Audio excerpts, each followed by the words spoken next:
Den včelky Magdy. Magdo, pojď si vyčistit zuby, už jsi se týden nečistila. Zuby?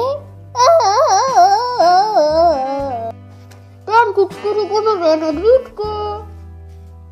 Medvídky? Díky.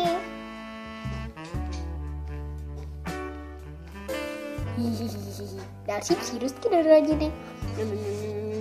A když už je Magda po snídani, zase dojíst další. A když už je Magda i po druhé snídani,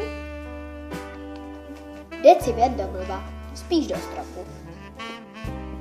Když už to Magdu přestane bavit, jde se koukat na svůj oblíbený pořad, ale s medvídkama. Kouká se na ně na ten seriál od 2 hodin do 6 večer. Tak. Koukejte se. Teď to je napínavý.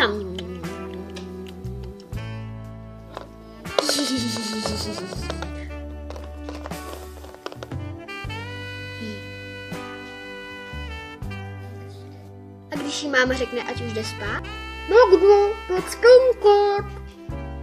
Spát? Ne! Tak já ti dám hromadu gumových medvídků. Jo! Jedině cestou s gumovýma medvídkama ji maminka může poslat hezky do postele. Když už je zase hezky v posteli, dá si večeři,